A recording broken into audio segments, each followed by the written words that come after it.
ಗ್ರಾಮ ಪಂಚಾಯಿತಿಗಳು ಹಾಗೂ ಗ್ರಾಮ ಸಭೆಗಳು ಬಲಿಷ್ಠವಾದವು. ಅವುಗಳಿಗೆ ಇರುವ ಅಧಿಕಾರಗಳನ್ನು ತಿಳಿದುಕೊಳ್ಳಬೇಕೆಂದು ಶಾಸಕ ಮಂಥರ್ಗೌಡ ತಿಳಿಸಿದರು. ಪಟ್ಟಣದ ತಾಲೂಕು ಪಂಚಾಯಿತಿ ಕಚೇರಿ ಸಭಾಂಗಣದಲ್ಲಿ ಆಯೋಜಿಸಲಾಗಿದ್ದ ತಾಲೂಕು ಯೋಜನೆ ಮತ್ತು ಅಭಿವೃದ್ಧಿ ಸಮಿತಿ ಸಭೆಯ ಅಧ್ಯಕ್ಷತೆ ವಹಿಸಿ ಮಾತನಾಡಿದರು. ಗ್ರಾಮೀಣ ಮಟ್ಟದಲ್ಲಿ ಅಭಿವೃದ್ಧಿ ಕಾರ್ಯಗಳನ್ನು ಸಮರ್ಪಕವಾಗಿ ಅನುಷ್ಠಾನಗೊಳಿಸುವ ನಿಟ್ಟಿನಲ್ಲಿ ಸರ್ಕಾರ ತಾಲೂಕು ಮಟ್ಟದಲ್ಲಿ ಸಮಿತಿಯನ್ನು ರಚಿಸಿದೆ ಎಂದರು. ಗ್ರಾಮ ಪಂಚಾಯಿತಿ ಹಾಗೂ ಗ್ರಾಮ ಸಭೆಗಳು ಅತ್ಯಂತ ಪ್ರಭಾವಶಾಲಿಯಾಗಿದೆ.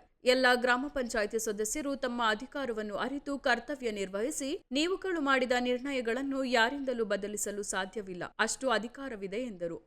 ತಾಲೂಕಿನ ಅಭಿವೃದ್ಧಿಗೆ ಸಂಬಂಧಿಸಿದಂತೆ ವಿವಿಧ ಇಲಾಖೆಗಳು ನೀಡಿದ 25,686.56 ಲಕ್ಷ ರೂಪಾಯಿಗಳ ಕ್ರಿಯಾ ಯೋಜನೆಗೆ ಅನುಮೋದನೆ ನೀಡಲಾಯಿತು. ಸಭೆಯಲ್ಲಿ ತಹಸೀಲ್ದಾರ್ ಕೃಷ್ಣಮೂರ್ತಿ, ತಾಲೂಕು ಪಂಚಾಯತ್ ಕಾರ್ಯನಿರ್ವಹಣಾಧಿಕಾರಿ ಪರಮೇಶ್ ಕುಮಾರ್, ಸದಸ್ಯರುಗಳಾದ ನಿಡ್ತಾ ಗ್ರಾಮ ಪಂಚಾಯಿತಿ ಅಧ್ಯಕ್ಷ ಅಶೋಕ್, ಬ್ಯಾಡಗುಟ್ಟ ಅಧ್ಯಕ್ಷೆ ಪಾವನ, ದುಂಡಳ್ಳಿ ಅಧ್ಯಕ್ಷೆ ಭವಾನಿ, ಗರ್ವಾಲೆ ಅಧ್ಯಕ್ಷೆ ನೇತ್ರಾಬಾಯಿ, ದೊಡ್ಡಮಳ್ತೆ ಅಧ್ಯಕ್ಷ ಗೋಪಾಲಕೃಷ್ಣ, ಬೆಟ್ಟದಹಳ್ಳಿ ಅಧ್ಯಕ್ಷ ತಮ್ಮಯ್ಯ ಹಾಗೂ ವಿವಿಧ ಇಲಾಖೆ ಅಧಿಕಾರಿಗಳು ಉಪಸ್ಥಿತರಿದ್ದರು. ಎಷ್ಟೋ ಟೈಮಲ್ಲಿ ಈ ಗ್ರಾಮ ಸಭೆಗಳದ್ದು ಇಂಪಾರ್ಟೆನ್ಸ್ ಕಾರಣ ಅಂತಂದ್ರೆ ರಿಫ್ಲೆಕ್ಷನ್ ಆಫ್ ಗ್ರಾಮ ಪಂಚಾಯತ್ ಸಮಸ್ಯೆಗಳು ಅಪ್ ಟು ಲೆಜಿಸ್ಲೇಟಿವ್ ಆಡಳಿತ, ತಾಲೂಕ್ ಪಂಚಾಯತಿ, ಜಿಲ್ಲಾ ಪಂಚಾಯತಿ ಆ ರಿಫ್ಲೆಕ್ಷನ್ ಆಯ್ತಿರಲಿಲ್ಲ. ಆ ವಿಚಾರದಲ್ಲಿ ಎಷ್ಟೋ ತಾಲೂಕ್ ಪಂಚಾಯತಿ, ಜಿಲ್ಲಾ ಪಂಚಾಯತಿ ಆಗಲಿ ಶಾಸಕರ ನಿಧಿಗಳು ಸರ್ಕಾರಕ್ಕೆ ಬರುತ್ತಂತೂ ಗ್ರಾಮ ಪಂಚಾಯತಿಗೆ ನೇರವಾಗಿ ಅನುಕೂಲ ಆಗಲಿದಂತ ಅದಕ್ಕೋಸ್ಕರ ಗ್ರಾಮ ಸಭೆಗಳು ಹೆಚ್ಚಿನ ಸಂಖ್ಯೆಯಲ್ಲಿ ಶಕ್ತಿ ಕೊಡಬೇಕು ಅಂತ ಅವತ್ತಿನ ತೀರ್ಮಾನ ಮಾಡ್ಕೊಂಡು ಬಂದ್ರು.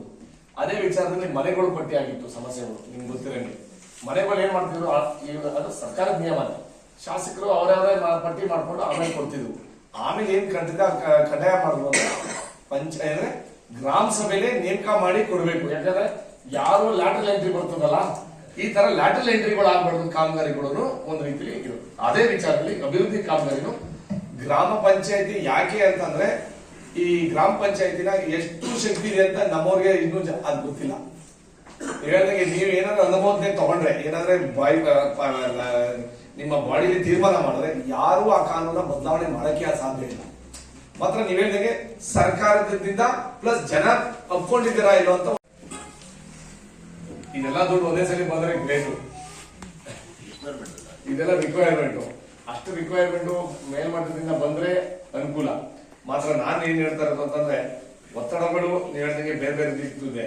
ಬಟ್ ನಮಗೆ ನೀವು 4-5 ಗ್ರಾಮ ಪಂಚಾಯತಿ ಅಲ್ಲಿ ಇದ್ದೀರಾ, 1, 2, 3, 4, 5 5 ಪಂಚಾಯತಿ ಅಧ್ಯಕ್ಷರುಗಳಿದ್ದೀರಾ. ನಮಗೆ ಇದನ್ನ ನೀವು ಕಾಯ್ಕೊಂಡು ಹೋದ್ರೆ ತಡವಾಗಿ ಬರ್ಬೋದು, ಕಷ್ಟ ಆಗ್ಬೋದು. ನನ್ನ ವೈಯಕ್ತಿಕವಾಗಿ ಅಭಿಪ್ರಾಯ ಅಂತ ನಮ್ಮ 6 ಜನ ಗ್ರಾಮ ಪಂಚಾಯತಿ ಅಧ್ಯಕ್ಷರಿಗೆ ತಾವು ನೇರವಾಗಿ NRG ಕಾಮಗಾರಿನ ಹೆಚ್ಚಿನ ಸಂಖ್ಯೆಯಲ್ಲಿ ಮಾಡಕ್ಕೆ ನೀವು ತಯಾರಿ ಮಾಡ್ಕೋಬೇಕು. ನನಗೊಂದು ಕಷ್ಟ, ಬೇರೆ ಬೇರೆ ರೀತಿಯಿಂದ ಕಷ್ಟ ಆಗುತ್ತೆ. ಮಾತ್ರ ನಾವು ಈ ಮೆಜಾರಿಟಿ ಕೆಲಸ ಮಾಡಕ್ ಆಗ್ಲಿಲ್ಲ ಅಂದ್ರೂ ಅಟ್ ಲೀಸ್ಟ್ ಒಂದೊಂದು ಪಂಚಾಯತಿ 1 ಕೋಟಿ 2 ಕೋಟಿ ಕೆಲಸ ಮಾಡ್ಬಿಟ್ಟು NRGಲಿ ಅಲ್ಲಪ್ಪ ಎಷ್ಟು ಬರಾಬರಿ ಬರ್ತಾವ ಒಂದು ವರ್ಷಕ್ಕೆ 500 ಕೊಡ್ತೀರಾ? ಕೊಡೋದೇ 15 ಇಲ್ಲ, ಈಗ ಜಾಸ್ತಿ ಕೊಡ್ತೀರಾ? ಈಗ ಆಯ್ತಪ್ಪ 1000 ಕೊಟ್ಬಿಡ್ತೀರಾ? ಇಲ್ಲ, ಕೊಡೋದೇ ಅದೇ ಮೊದಲು ತಾವೆಲ್ಲ ಮೊದಲು ಸರ್ ಈಗೆಲ್ಲ ಫುಲ್ ಫ್ರೀ ಜಾಗದ ಬೇಡ ಅಂತ ನನ್ನ ವೈಯಕ್ತಿಕ ಬೇರೆ ಇನ್ನೂ ಬಲಪಡಿಸಕ್ಕೆ ಒಂದು ಶಕ್ತಿ ಕೊಡುವಂತ ಈ ತಾಲೂಕ್ ಸಮಿತಿಯ ಏನು 93ರಲ್ಲಿ 309D ಇದರಲ್ಲಿ ಇವತ್ತು ಎಲ್ಲ ನೂತನ ಎಲ್ಲ ಪದಾಧಿಕಾರಿಗಳು, ಅದೇ ರೀತಿಯಲ್ಲಿ ನಮ್ಮ ಬೇರೆ ಬೇರೆ ಇಲಾಖೆಯ ಅಧ್ಯಕ್ಷರುಗಳು, ITI ಕಾಲೇಜ್ ಪ್ರಿನ್ಸಿಪಲ್